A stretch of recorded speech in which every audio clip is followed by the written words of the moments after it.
Hoje nós vamos continuar o capítulo 28.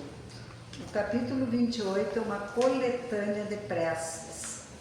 É aqui no finzinho do Evangelho e tem preces maravilhosas.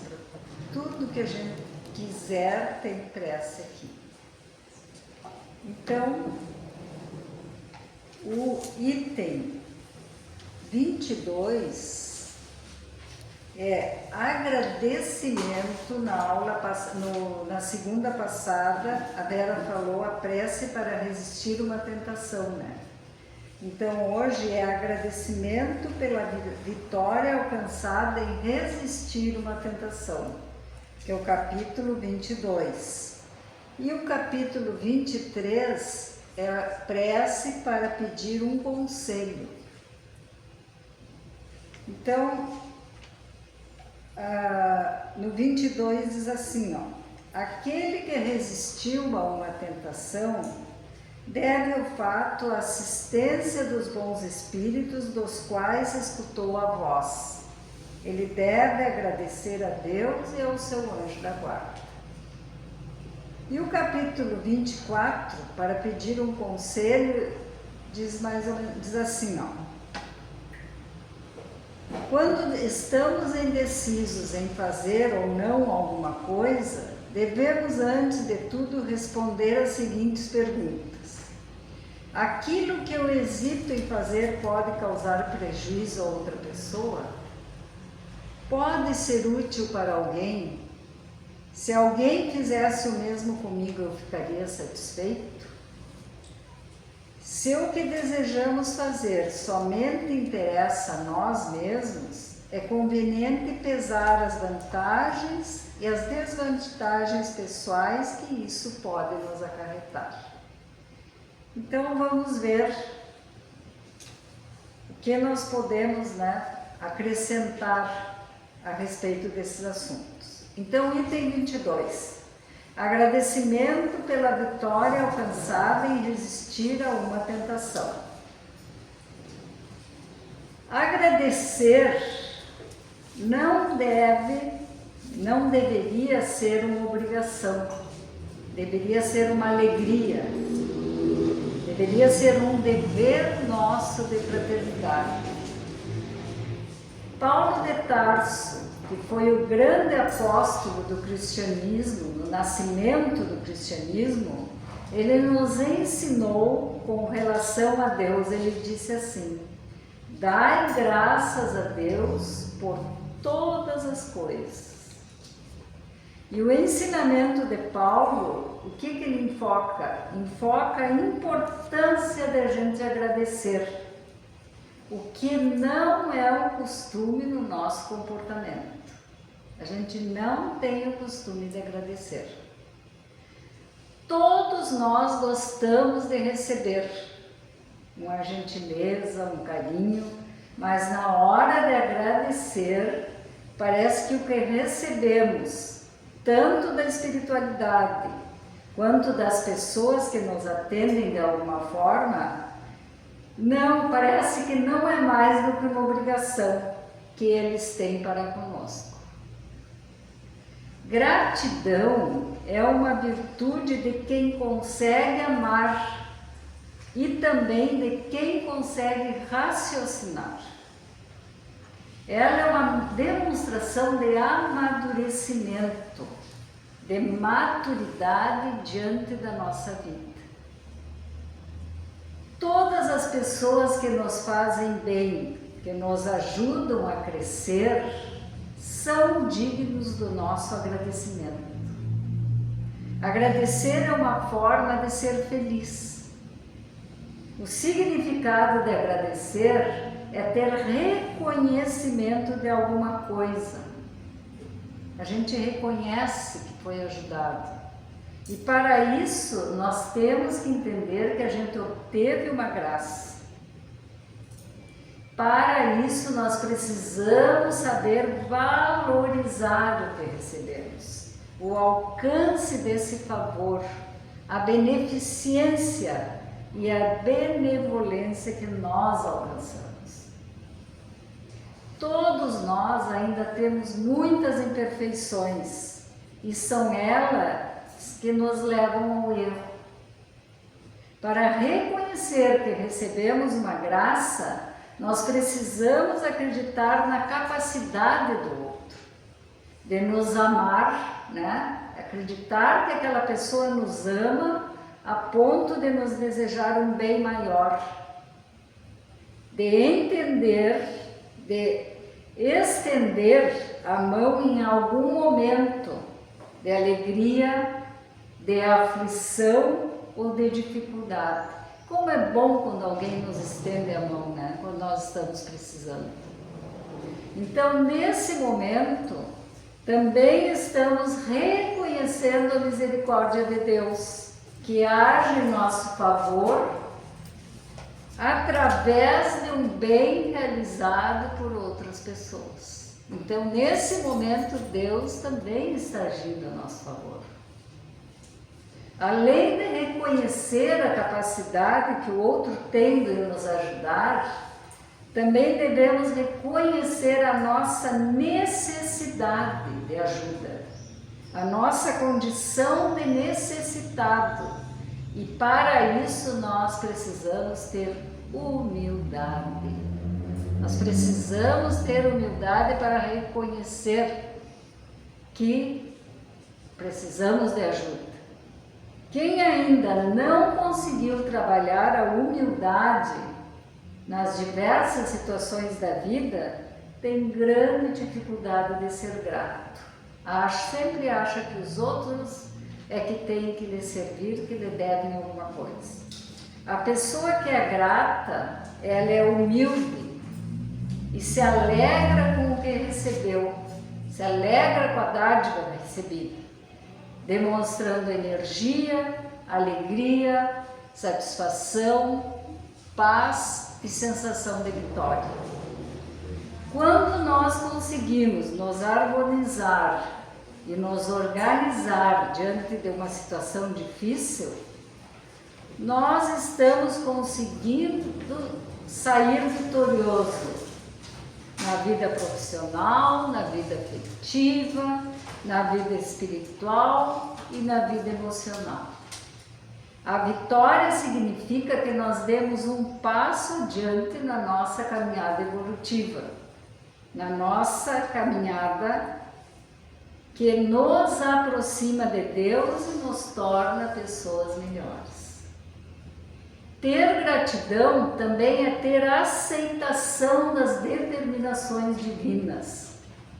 Nós temos que acolher o que nós não podemos mudar e dar um sentido espiritual aos desafios e às nossas tentações. Tentação é toda situação que leva o nosso espírito e a nossa consciência a cometer atitudes ou alimentar pensamentos que sabemos que não estão de acordo com a lei divina. Isso é uma tentação. A lei divina, ela pode ser resumida em apenas uma frase: amar a Deus sobre todas as coisas e o próximo como a ti mesmo. Toda vez que nós temos um pensamento ou tomamos uma atitude em que vamos ferir essa lei, nós estamos sendo tentados.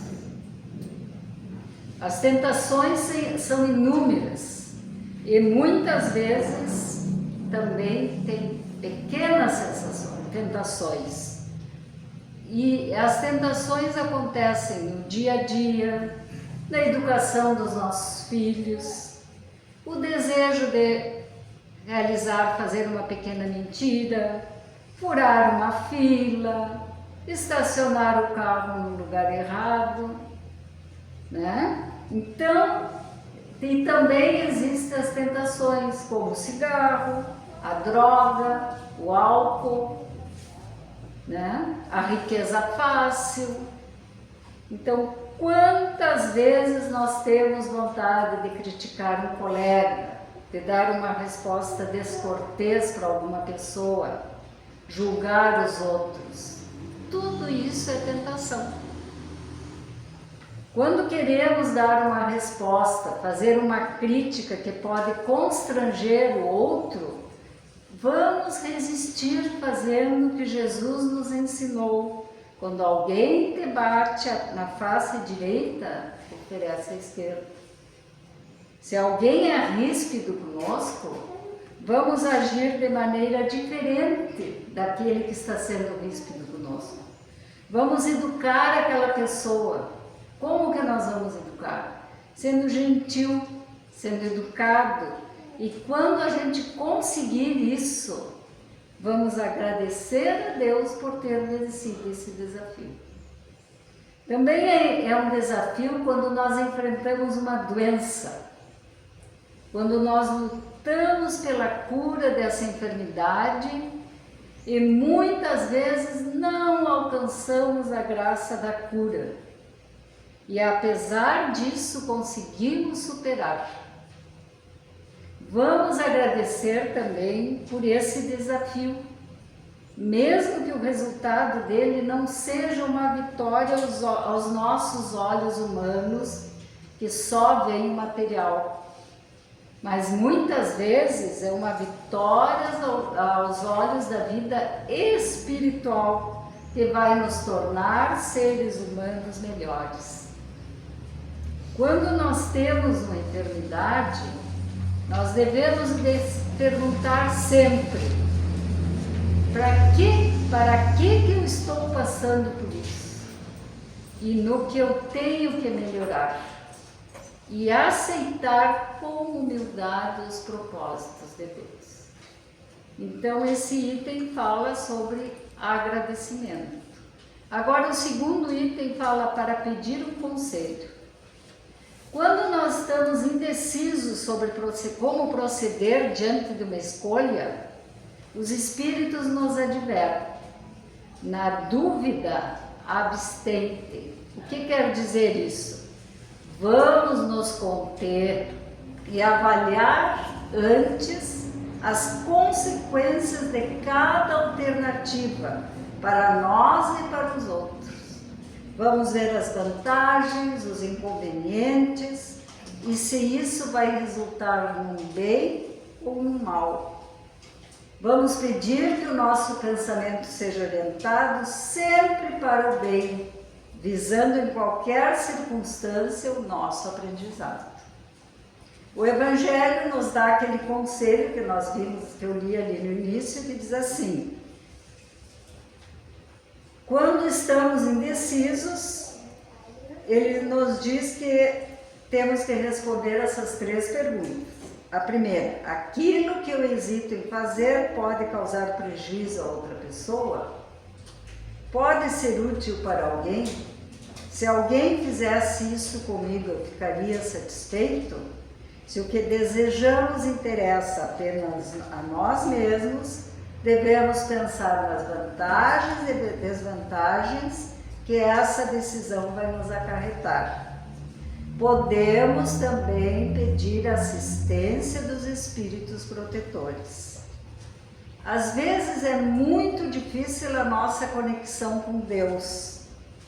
A conexão com a nossa essência, da gente parar e ficar, está bastante difícil, porque no mundo de hoje, no mundo que nós estamos vivendo, estão acontecendo coisas que estão nos abalando, mental, emocional e espiritualmente. Todos temos momentos de dúvidas e diversas vezes a nossa fé vacila. Nós temos dúvidas em relação ao nosso relacionamento, ao nosso trabalho, aos nossos filhos e familiares, aos nossos colegas, à nossa vocação, também sobre a nossa mediunidade. Enfim, nós estamos a todo tempo nos questionando e tendo que fazer escolhas, tendo que decidir alguma coisa.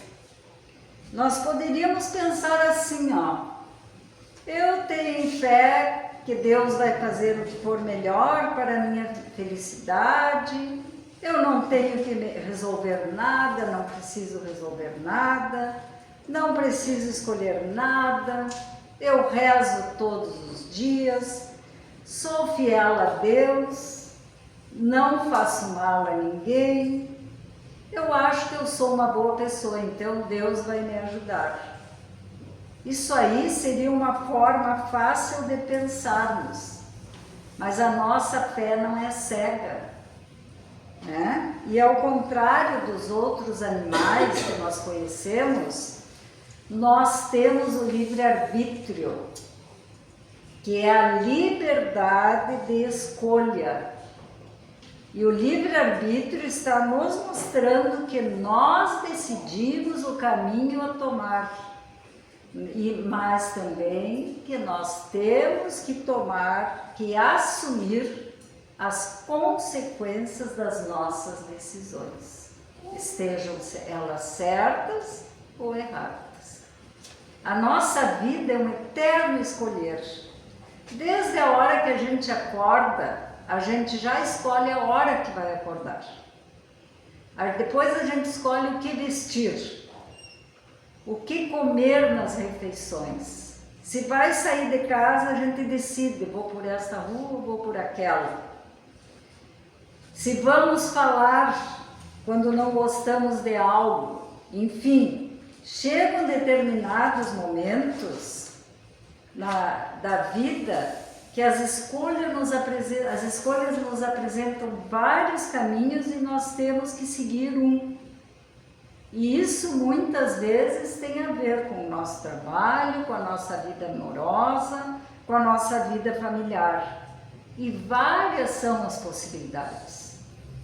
Então, quando aparece uma situação de termos que escolher um caminho, a espiritualidade entende que vamos saber escolher. Muitas vezes já fizemos escolhas erradas. Pagamos um preço, sofremos e conseguimos mudar o nosso rumo.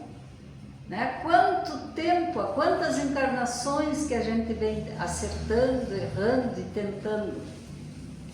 Às vezes nos falta maturidade, nós temos que prestar muita atenção no que nós estamos plantando, porque tudo que nós plantamos é nosso, tanto de bom como de ruim.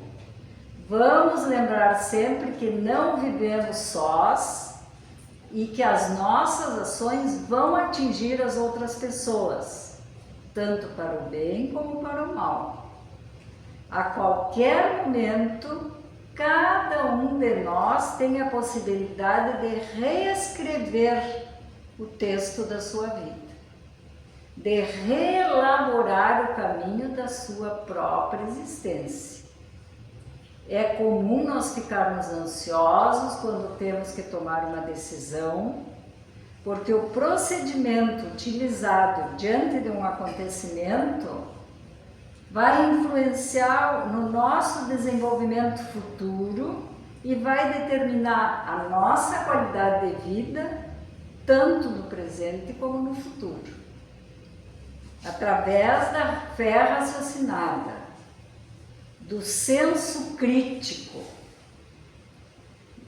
da uniformidade do nosso proceder, né? Da maneira que nós agimos, da coerência dos nossos pensamentos, do nexo causal, que são as consequências das nossas decisões, de sabermos que toda causa tem um efeito. Nós chegaremos numa decisão certa. Mas para isso, o que nós precisamos? Precisamos ter muita coragem, paciência e determinação. Nós precisamos estar atentos para poder diferenciar quando a vida nos pede uma ação radical ou uma atitude de aceitação. Muitas vezes nós temos que aceitar. As nossas escolhas, sendo adequadas ou não, elas devem ocorrer por nossa livre escolha. A espiritualidade superior, ela não deseja que nós sejamos seus dependentes ou pessoas inconscientes do processo da vida que pedem e esperam eternas orientações.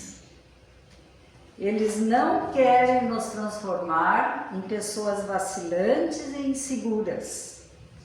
Nós precisamos fazer escolhas proveitosas e ajustadas à realidade material e espiritual.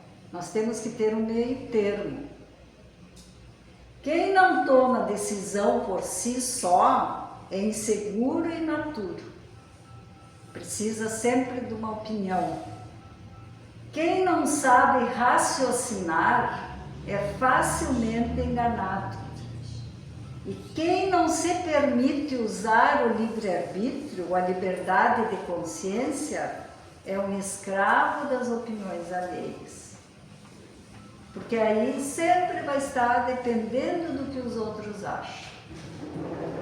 Nos instantes de dúvidas e tormenta, é o momento da parada e da reflexão. As decisões que nós tomamos num clima emocional alterado podem atrair o remorso e a dor. Na escuridão mental, quando nós estamos mal, nós podemos tropeçar e interromper a nossa caminhada. Vamos acender a luz da oração ou do diálogo antes de qualquer decisão, principalmente quando nós estamos confusos e desorientados. No momento de desespero, nós podemos ter uma atitude irrefletida que pode colocar a nossa evolução em perigo, assim como um erro de cálculo de um engenheiro põe um edifício inteiro em perigo. Da irritação pode surgir a violência. Pela tristeza, nós podemos nos tornar amargurados. Movidos pelo ódio, nós podemos realizar maldades intencionais, quer dizer, fazer maldade, querer fazer maldade do outro, né? Pela mágoa, nós podemos optar pela vingança. E nos sentindo inseguros, nós podemos nos tornar ansiosos. Então, quando estivermos em desarmonia, vamos buscar a ajuda da luz para que as nossas decisões e escolhas não sejam as piores. Jesus nos alerta para não andar à noite, pois o tropeço acontece porque não há luz. Não existe luz quando nós tentamos caminhar sem condições, movidos por sentimentos inferiores. Muitas vezes nós temos que agir para que a luz se faça no meio da escuridão. Muitas vezes nós precisamos uma tocha de luz. E o que seria essa tocha de luz? Seria o nosso pensamento positivo, a boa vontade, o carinho com os outros, o amor, o alto amor, porque também nós temos que nos amar. Nós precisamos ter força, coragem, procurando sempre fazer o melhor para não sermos precipitados nem imprudentes. Se tivermos a paciência de aguardar o outro dia, o quadro pode ser outro. Vamos fazer contato com a nossa riqueza interior e tentar iluminar o nosso pensamento antes de qualquer decisão. Quando dizemos ao Senhor da vida, quando dizemos a Deus, ao Mestre Jesus, aos nossos amigos espirituais, eu não consigo, eu não sei o que fazer, me ajuda, aí nós saímos do nosso controle e paramos de bancar deuses. tentando controlar o incontrolável. Tem coisas que a gente não consegue controlar. A espiritualidade, ela respeita a nossa individualidade. Assim como nós temos que respeitar a individualidade dos nossos familiares também. Não querendo tomar decisões por eles. Jesus nos recomenda que amemos, oremos e façamos o bem aos nossos inimigos, caluniadores e perseguidores. Para todas essas pessoas, aquelas que são nossas inimigas, que falam mal de nós, o remédio é o amor, que significa a maneira como tratamos e lidamos com elas no nosso coração. Se a gente não está lhes desejando mal aqui dentro, e se temos bons pensamentos para com eles. Então, escolhendo agir com respeito e bondade, nós somos os maiores beneficiados, porque fizemos o nosso plantio baseado naquilo que Jesus veio há 2000 anos nos ensinar, e até hoje nós não aprendemos, que é o amor. E que assim seja.